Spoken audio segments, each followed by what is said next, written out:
Chères étudiantes, chers étudiants, bonjour. Voici la vidéo de cours correspondant au chapitre 8 de votre programme et de votre manuel, les sociétés à responsabilité limitée. Les, parce qu'il y en a deux.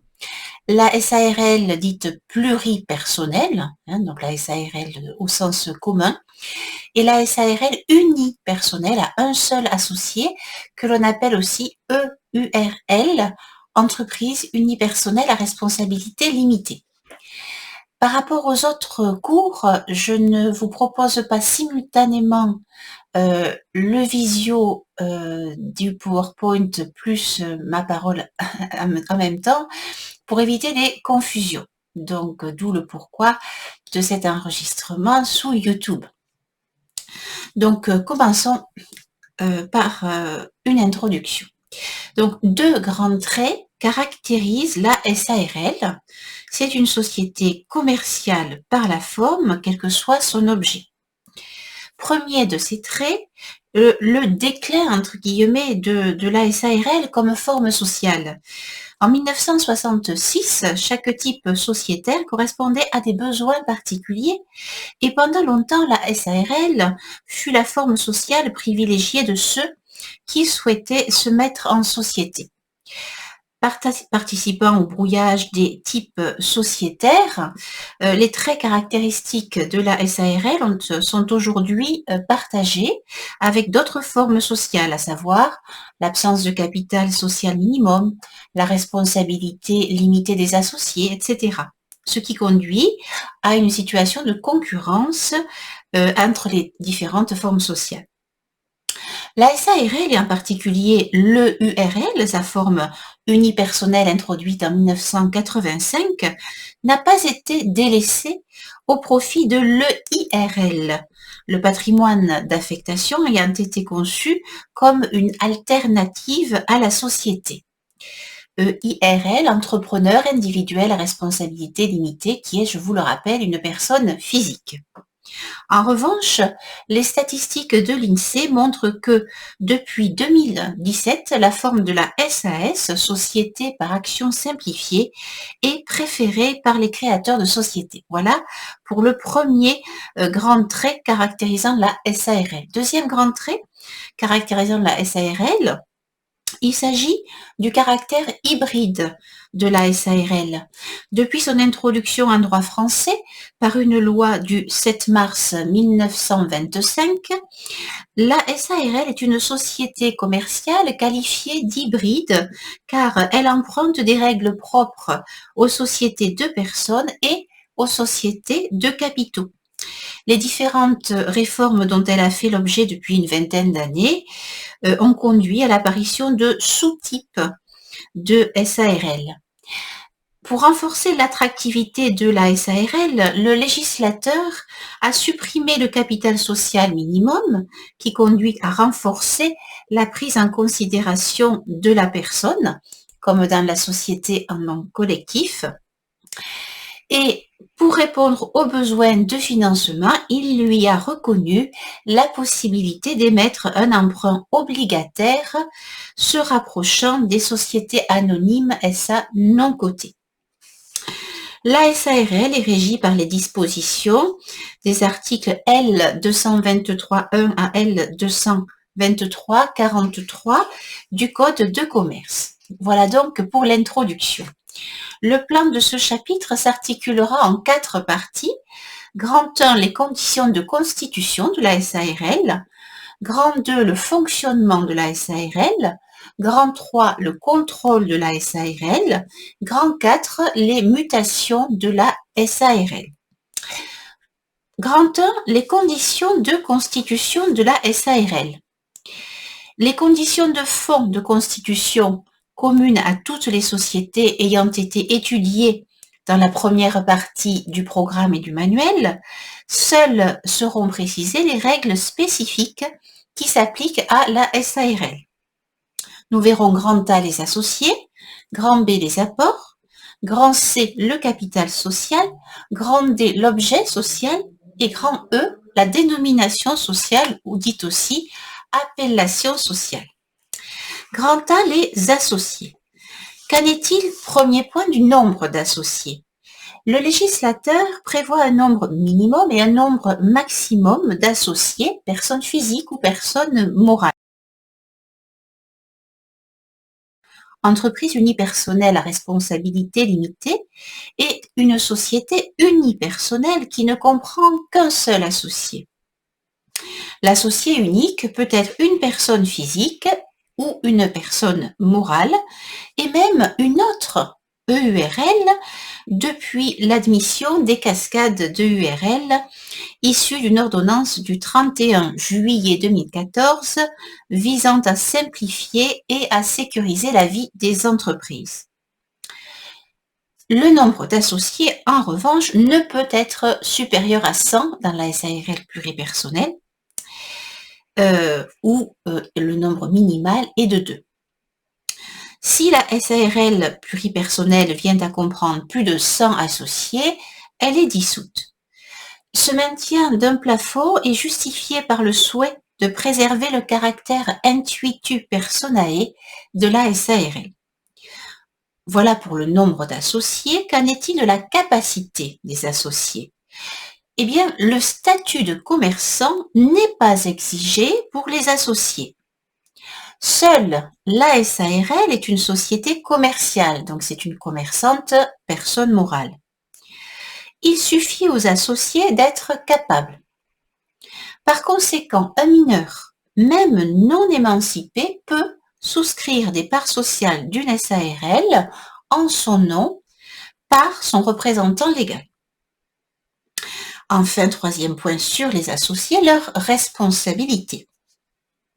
La SARL est instituée par une ou plusieurs personnes qui ne supportent les pertes qu'à concurrence de leurs apports en vertu de l'article L223-1 du Code de commerce.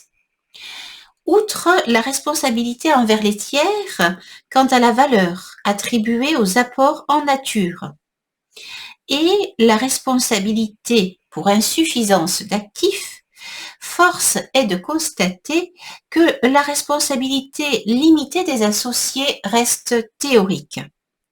Dans la pratique, un engagement personnel sous forme de caution est souvent exigé des gérants ou des associés majoritaires en garantie des crédits consentis à la SARL. Et c'est sans compter les sanctions dans le cadre du droit des entreprises en difficulté que nous étudierons ultérieurement, chapitre 20-21. Voilà donc première condition de constitution de la SARL, grand A, les associés. Passons maintenant au grand B, les apports. Les parts sociales doivent être souscrites en totalité par les associés. Premier point, la libération des apports en numéraire. Les apports en numéraire peuvent n'être libérés que de 1/5, soit 20%, de leur montant lors de la constitution de la société. La libération du surplus intervient en une ou plusieurs fois sur décision du gérant dans un délai qui ne peut pas excéder 5 ans à compter de l'immatriculation de la société au registre du commerce et des sociétés. Afin de lutter contre la sous-capitalisation, des mesures fiscales sont subordonnées à la libération complète du capital, notamment l'allègement du taux d'imposition. Deuxième point sur les apports, après la libération des apports en numéraire, les apports en nature. Comment sont-ils évalués, ces apports en nature? Il ressort des dispositions de l'article L223-9 du Code de commerce que les statuts doivent contenir l'évaluation de chaque apport en nature, description, évaluation et nom de l'apporteur en nature. L'objectif est de limiter le risque de surévaluation portant atteinte aux droits des autres associés et des créanciers. La crainte est celle de l'existence d'un passif qui grèverait un bien, par exemple, pour un montant supérieur à sa valeur. Autre règle sur l'évaluation de ces apports en nature, dans la SARL, en principe, les associés ne peuvent pas fixer la valeur de ces apports. Ils ne le peuvent qu'au vu d'un rapport établi par un commissaire aux apports. Ce commissaire aux apports est désigné à l'unanimité par les futurs associés, d'ailleurs son rapport d'évaluation sera annexé au statut, ou bien ce commissaire aux apports est désigné en justice à la demande d'un futur associé. Par exception, toutefois, les futurs associés peuvent décider à l'unanimité que la désignation du commissaire aux apports est facultative dans les SARL si les deux conditions suivantes sont cumulativement réunies, donc l'une et l'autre, à savoir que la valeur d'aucun apport en nature n'excède 30 000 € et que la valeur totale de l'ensemble des apports en nature n'excède pas la moitié du capital social. Les associés sont responsables pendant 5 ans envers les tiers de la valeur attribuée aux apports en nature au moment de la constitution de la société, soit s'il n'y a pas eu évaluation de ces apports en nature par un commissaire aux apports, soit si les associés retiennent une valeur différente de celle proposée par le commissaire aux apports. Voilà pour l'évaluation des apports en nature. Qu'en est-il maintenant de la libération de ces apports? Eh bien, les apports en nature doivent être libérés intégralement lors de la constitution de la société, c'est-à-dire lors de la signature des statuts. Matériellement, toutefois, le transfert de la propriété, de la jouissance ou de l'usufruit n'intervient qu'après l'immatriculation. Troisième point, apport en numéraire, apport en nature, c'est vu, les apports en industrie. Les apports en industrie sont autorisés dans la SARL et ils doivent être prévus dans les statuts. Les prestations constituant l'apport en industrie doivent y être définies. Doivent également figurer dans les statuts les modalités selon lesquelles les parts d'industrie peuvent être souscrites. Nombre de parts sociales allouées en rétribution de ces prestations, droits attachés à ces parts dans le partage des bénéfices et du boni de liquidation, clause de non-concurrence à la charge de l'apporteur, etc. À défaut, ces apports en industrie seraient considérés comme inexistants. Par ailleurs, les apports en industrie ne concourent pas à la formation du capital social et enfin, leur libération est successive tout au long de la vie sociale. Donc nous avons vu les deux premières conditions de constitution de la SARL dans ce grand 1, à savoir grand A les associés, grand B les apports. Grand C, le capital social. Le montant du capital social est fixé librement par les statuts. Sous couvert de mesures d'incitation à la création d'entreprises, le législateur a entériné le déclin du capital dans ses fonctions traditionnelles, à savoir le financement de l'exploitation et la protection des créanciers. Le lien historique établi entre la limitation de responsabilité des associés et l'exigence d'un capital social minimum a disparu pour la SARL. Les statuts peuvent prévoir que le capital sera variable.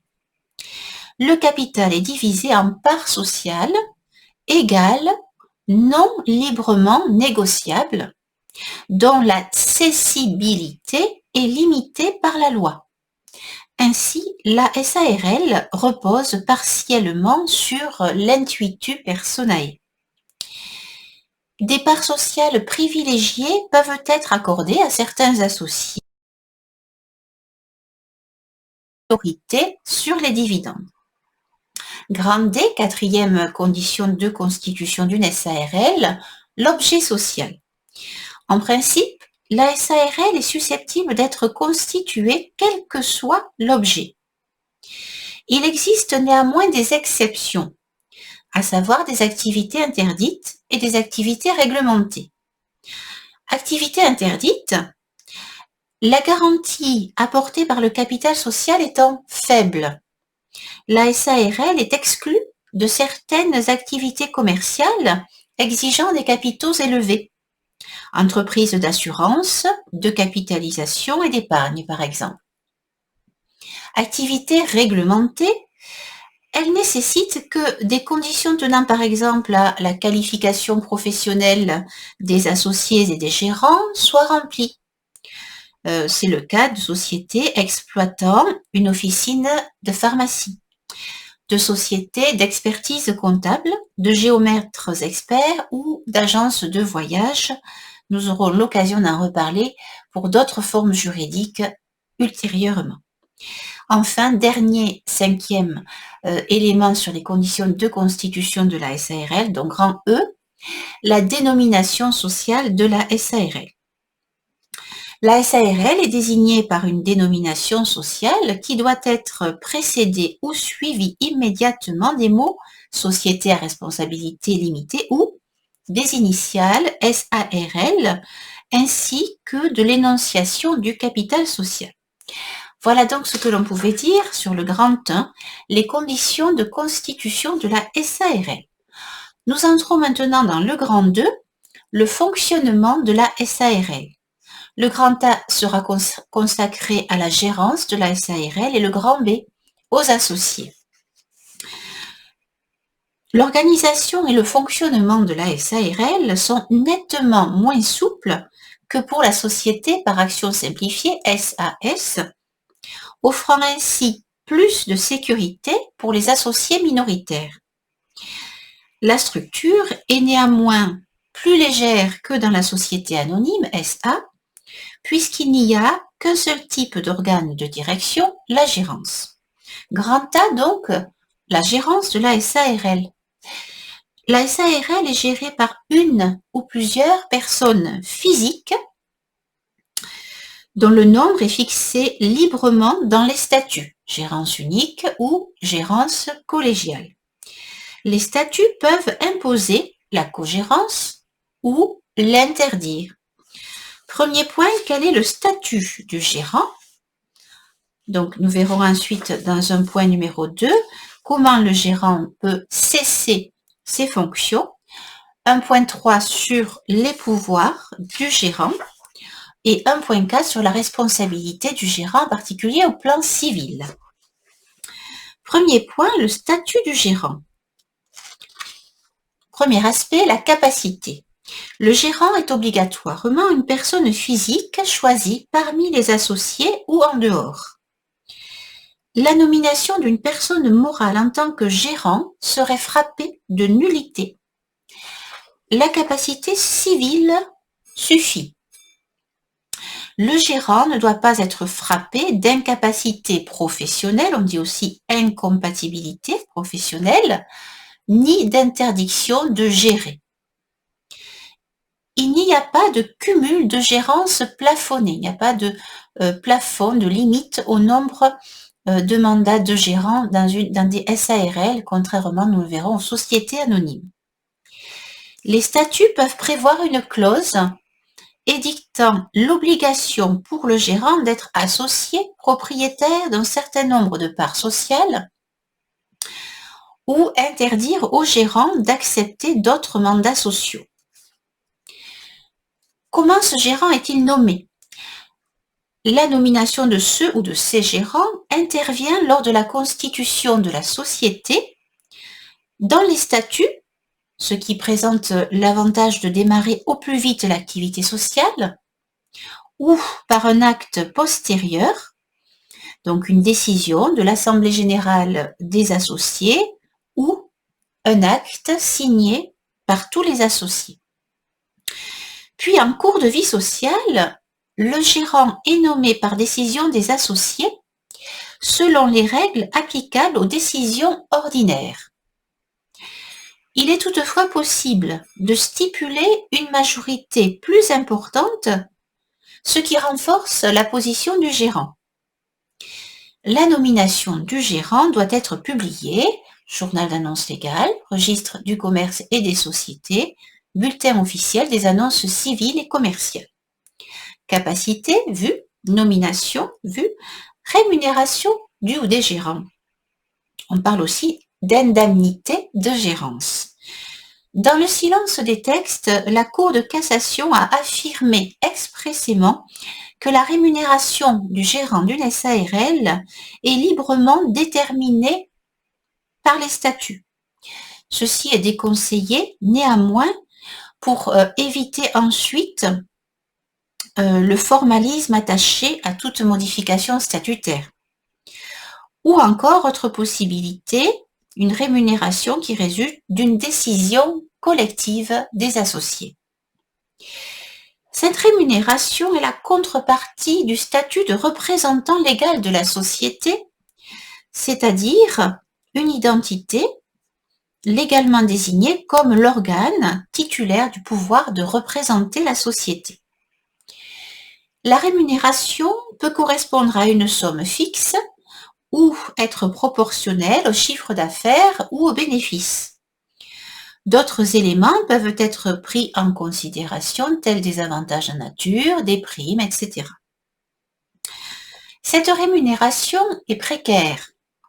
Plusieurs arrêts font état de nouveaux pouvoirs unilatéraux offrant aux sociétés la possibilité de remettre en cause les rémunérations dues pour l'exercice futur des fonctions de direction.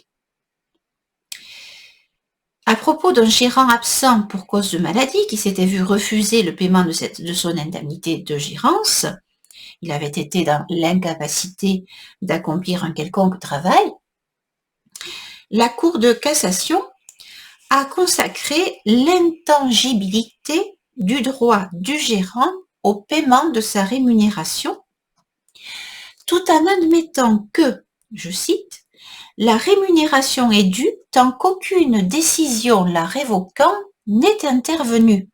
Arrêt de la Cour de cassation, chambre commerciale en date du 21 juin 2017. La possibilité de révoquer la rémunération tout en laissant le gérant dans ses fonctions est ainsi consacrée. Concernant le régime social du gérant, donc suivons-nous bien, nous sommes dans le grand 2, fonctionnement de la SARL, au niveau du plan. Grand A, la gérance. Premier point, le statut du gérant qui est assez long, donc capacité, nomination, rémunération, et là nous en sommes dans ce statut au régime social du ou des gérants. Ce régime social dépend de la participation du gérant au capital social. En effet, le gérant minoritaire est assimilé à un salarié et relève alors du régime général de la sécurité sociale. Depuis le 1er janvier 2018, le gérant majoritaire relève de la sécurité sociale des travailleurs indépendants, auparavant RSI. Le régime fiscal après le régime social du gérant. Le gérant, même majoritaire, est assimilé fiscalement à un salarié. Il dépend donc du régime des traitements et salaires et bénéficie de la déduction forfaitaire pour frais professionnels de 10% et de l'abattement de 20%. Pour le régime social et fiscal du ou des gérants, je vous renvoie à vos cours donc de fiscalité de 2e année et droit social de 3e année. Autre point du statut du gérant, le cumul du mandat de gérant avec un contrat de travail. Il n'existe aucune incompatibilité de principe entre la qualité de gérant de la SARL et celle de salarié. La jurisprudence fixe les conditions qui rendent le cumul possible sous réserve du respect des conventions réglementées dont nous parlerons tout à l'heure. Quelles sont donc les conditions pour autoriser le cumul du mandat de gérant avec un contrat de travail? Il y en a 3. La première, le travail doit correspondre à un emploi effectif. Le contrat ne doit pas constituer un procédé destiné à bénéficier des garanties offertes aux salariés, notamment en cas de perte d'emploi. Deuxième condition, donc travail effectif, donc réel, non fictif. Deuxième condition, les fonctions exercées en tant que salariés doivent être distinctes des fonctions de direction générale assumées par le gérant. C'est plus difficile dans les petites structures. Il est fortement conseillé que le gérant perçoive une rémunération distincte pour son travail salarié. Troisième condition de cumul, le salarié doit être placé sous la subordination juridique de la société, critère du contrat de travail. On en déduit que le gérant associé majoritaire ne peut pas être salarié car le lien de subordination avec sa société n'existe pas.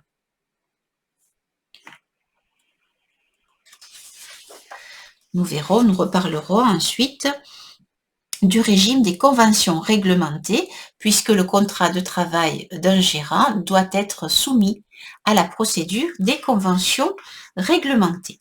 Donc voilà sur le premier point concernant le fonctionnement de la SARL, la gérance, le statut du gérant. Deuxième point sur la gérance, la cessation des fonctions du ou des gérants. Quelle que soit la cause, la cessation des fonctions du ou des gérants fait l'objet de mesures de publicité. Journal d'annonce légale, registre du commerce et des sociétés, bulletin officiel des annonces civiles et commerciales.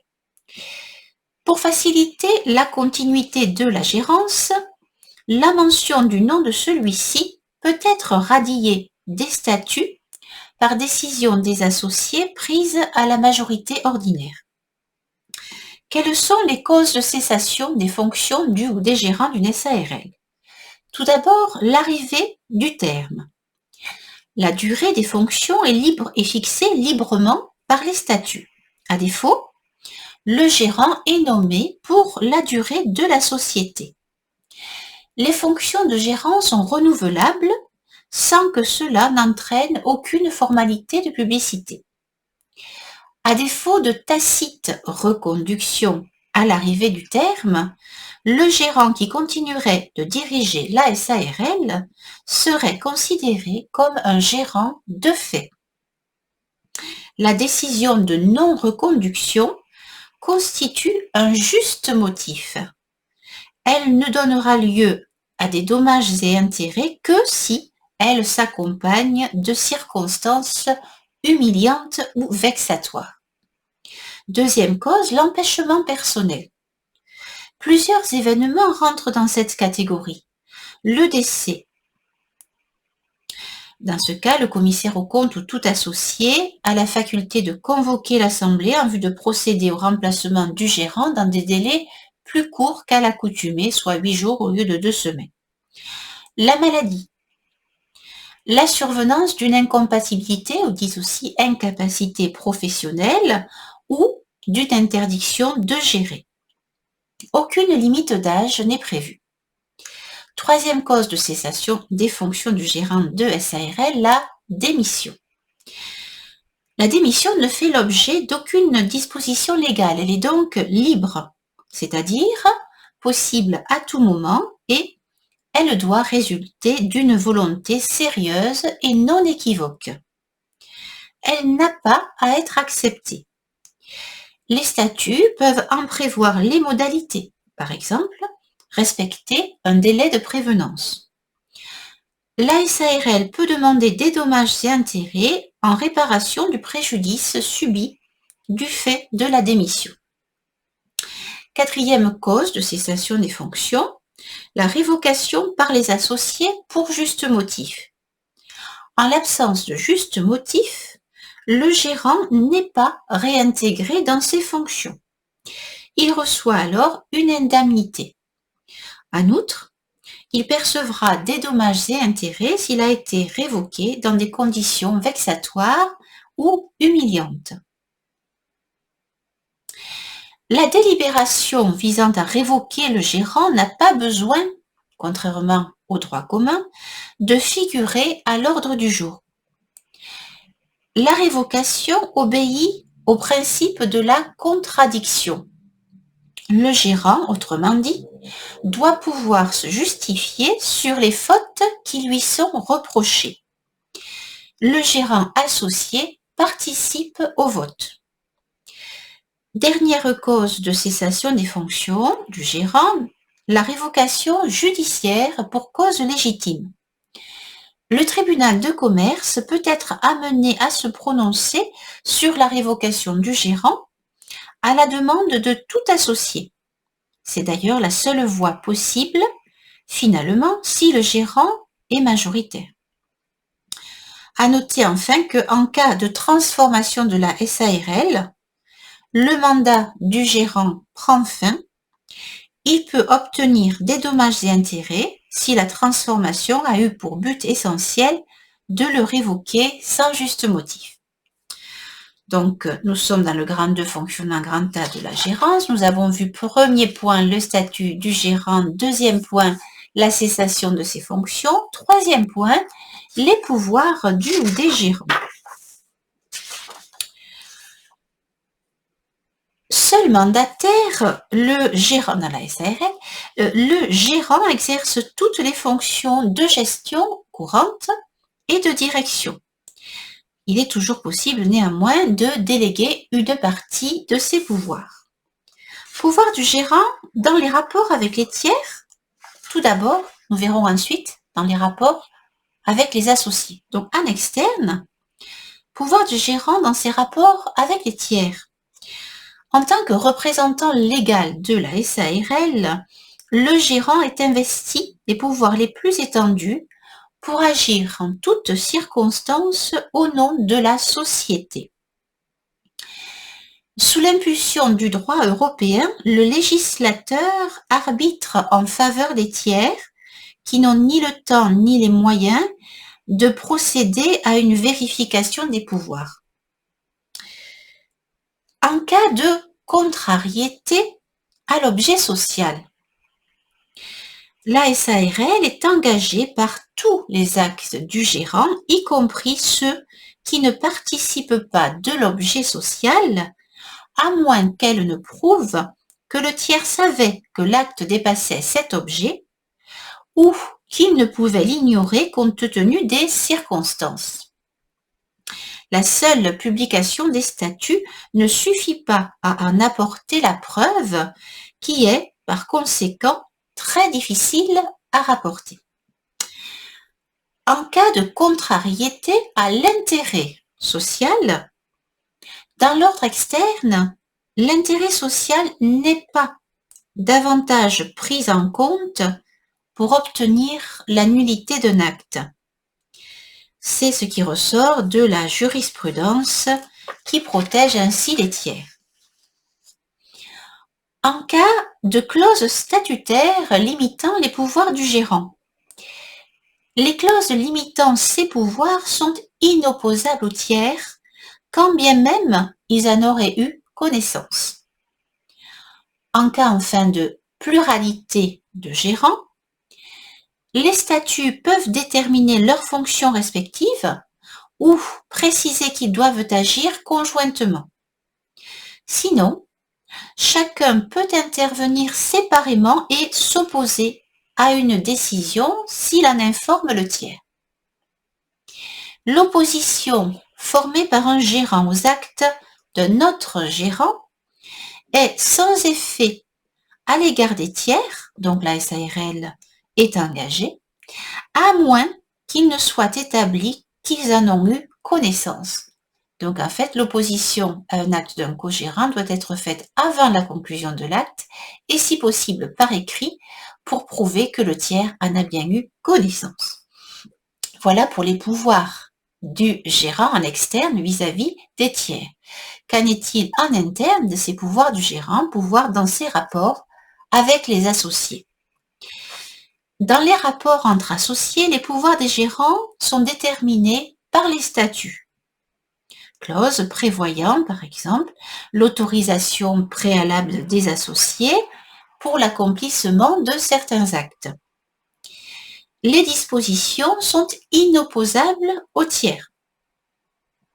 En revanche, les tiers peuvent s'en prévaloir. En l'absence de clause statutaire déterminant ses pouvoirs, le gérant peut accomplir tous les actes de gestion, administration et disposition dans l'intérêt de la société.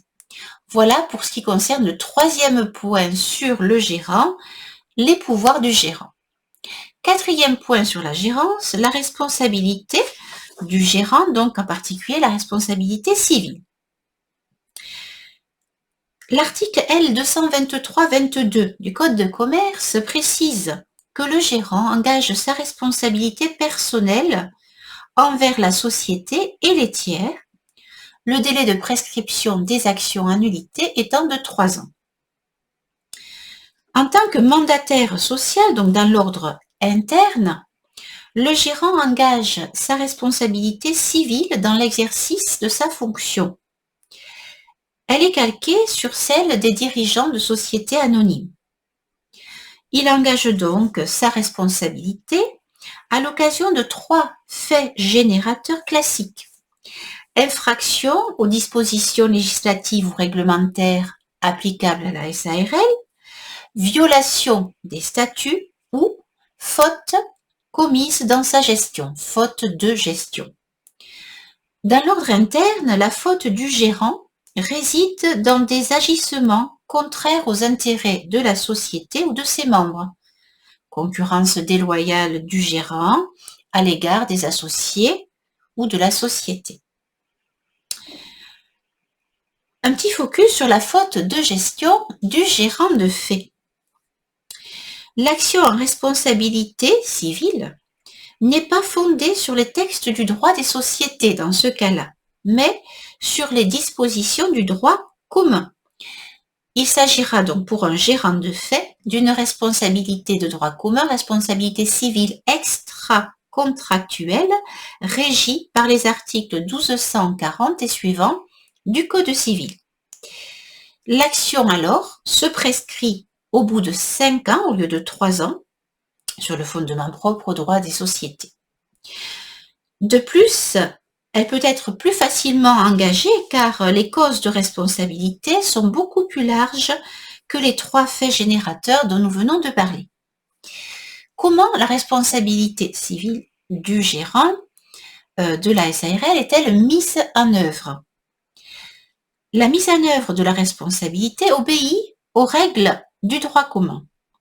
Outre les faits générateurs que l'on a évoqués, elle suppose donc l'existence d'un dommage ou préjudice et d'un lien de causalité entre le fait générateur et le dommage.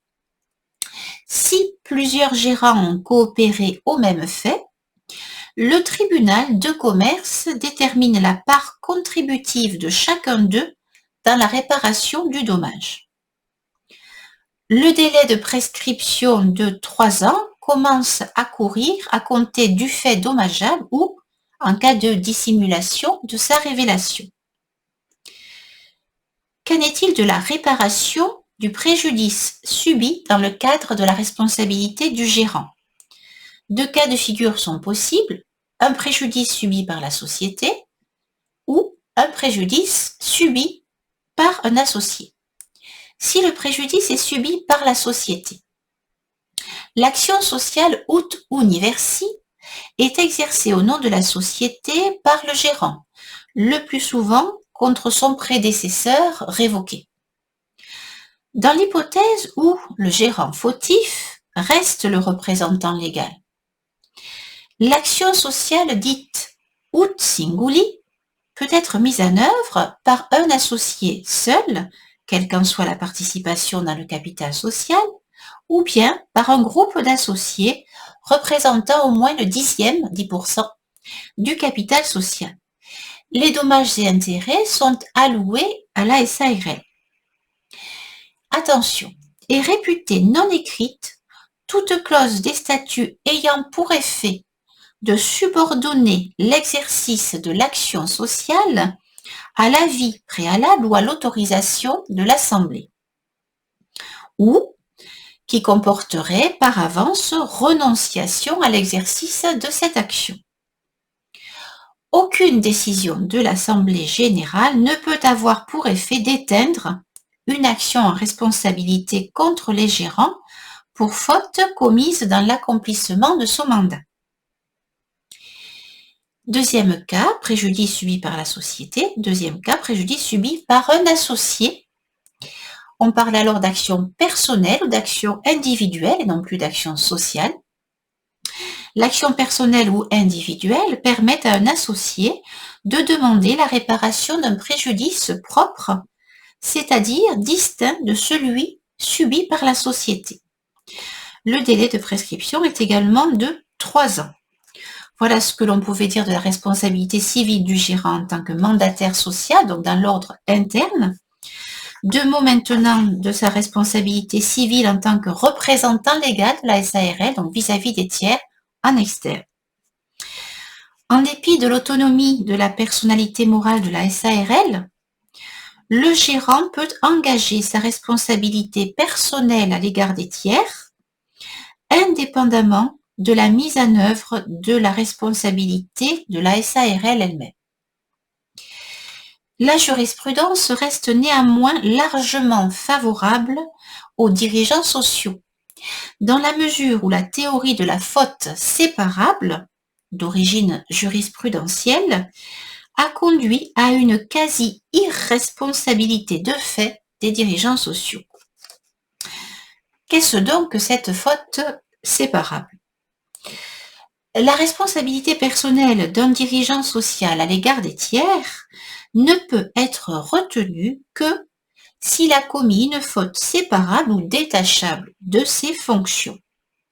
Cette distinction n'est pas prévue par les textes, mais elle permet de protéger les dirigeants d'actions de responsabilité abusive dans l'hypothèse où la société est défaillante.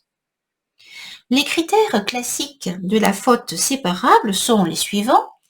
La gravité de la faute doit être d'une particulière gravité. L'intention de son auteur, la faute doit avoir été commise intentionnellement. L'incompatibilité, enfin, avec l'exercice normal des fonctions sociales de la faute ainsi commise. Qu'en est-il en cas de délégation des pouvoirs? Étant donné le caractère personnel de son mandat, le gérant ne saurait conférer une délégation générale de ses pouvoirs. En revanche, sauf disposition contraire du statut, il peut conférer des délégations spéciales et temporaires pour des opérations bien précises à des cadres ou à des personnes extérieures à la société, par exemple des obligations fiscales déléguées à un expert comptable. Le titulaire d'une délégation de pouvoir régulière engage la SARL par les actes qu'il conclut s'il rentre dans la délégation reçue. Cette première vidéo s'achève là et sera suivie donc d'une deuxième vidéo qui continuera le point grand 2 sur le fonctionnement de la SARL avec les associés ainsi que le déroulé de la fin du cours. Je vous remercie.